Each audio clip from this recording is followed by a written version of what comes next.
Assalamualaikum warahmatullahi wabarakatuh. Kami dari Jamaah Masjid Nur Fadilah Masakan Kulon ingin menanyakan tentang sholat duhur dengan asar. Kenapa bacaannya tidak dikeraskan seperti sholat maghrib, sholat isya, sholat subuh? Bagaimana Ustadz kalau sholat duhur dan sholat asar itu bacaannya dikeraskan? Terima kasih. Assalamualaikum warahmatullahi wabarakatuh. Assalamualaikum warahmatullahi wabarakatuh. Salam jumpa dengan wong santun. Kali ini saya ingin menjawab pertanyaan jamaah bapak-bapak tentang kenapa sholat duhur dan asar tidak dikeraskan. Lalu kalau sholat duhur dan sholat asar dikeraskan hukumnya bagaimana?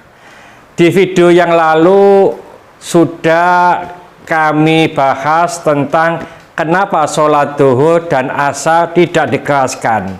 Maka kali ini saya ingin menjawabnya bagaimana hukumnya sholat duhur dan sholat asar bila bacaannya dikeraskan.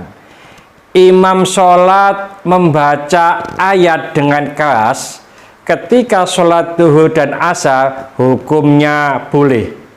Cuma para ulama memandang sunnah bila imam sholat itu ketika ngimami sholat duhur dan sholat asar itu tidak dikeraskan bacaannya.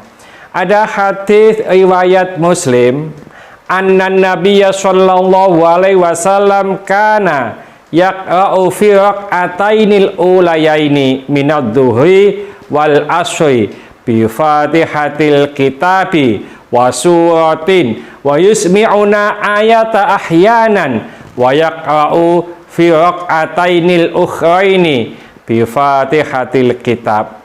Maksudnya adalah bahwa Nabi Shallallahu Alaihi Wasallam pada dua rakaat yang pertama dari sholat duhur dan asar beliau membaca Al-Fatihah serta surat-surat, maksudnya dari ayat Al-Quran.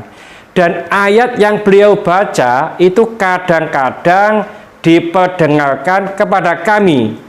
Dan pada dua rakaat yang terakhir beliau hanya membaca surat Al-Fatihah saja. Menanggapi hadis di atas, Imam Nawawi dalam kitabnya Syarah Sahih Muslim beliau menegaskan yang intinya maksud sabda Nabi Shallallahu Alaihi Wasallam yaitu dan ayat yang beliau baca itu kadang-kadang diperdengarkan kepada kami. Ini adalah untuk memberikan penjelasan atas bolehnya jahar atau keras di dalam bacaan yang tidak keras seperti sholat duhur dan asar. Maksudnya begitu. Dan tidak keras itu bukanlah syarat sahnya sholat, namun hukumnya sunnah. Dan kesunahan tidak mengeraskan bacaan dalam sholat duhur dan asar ini juga sesuai dengan hadis riwayat Bukhari, bahwasanya Abi Ma'mar itu bertanya kepada sahabat Khabbab bin Arad. Apa pertanyaannya? Begini, akanan Nabi Sallallahu Alaihi Wasallam yaqra'u fid duhri wal asri. Kata Ma'mar, ia bertanya, apakah Nabi Shallallahu Alaihi Wasallam itu biasa membaca ayat dalam sholat duhur dan asar? Maka Khabbab ini menjawab, qala na'am, iya. Lalu Ma'mar bertanya lagi, qultu bi ayyi syai'in kuntum ta'lamuna qira'atahu?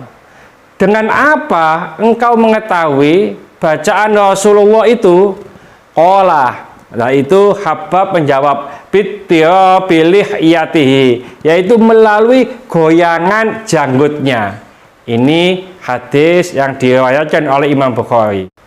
Dalam kitab Al-Halaqatul Rabi'ah Minad Durusil Fiqhiyah, kitab ini dikarang oleh Syekh Abdurrahman Al-Alawi, di sana ditegaskan wa minhal isra'u fit dhuhri wal asri. Maksudnya, dan di antara sunnah-sunnahnya sholat adalah tidak mengeraskan bacaan dalam sholat duhur dan asar. Jadi intinya kalau sholat duhur dan asar itu kalau dikeraskan pada umumnya boleh, tapi tidak mendapat kesunahan. Kesunahannya bagaimana? Yaitu ketika sholat duhur dan sholat asar itu disirikan atau dipelankan, tidak dikeraskan. Jadi sholat duhur dan sholat asar bacaannya tidak dikeraskan, itu mendapat kesunahan. Mudah-mudahan sedikit ini dibarengi hidayah oleh Allah Subhanahu wa taala. Mudah-mudahan bermanfaat bagi kita semuanya. Sampai jumpa di video yang akan datang. Akhir kalam, assalamualaikum warahmatullahi wabarakatuh. Salam Wong Santun.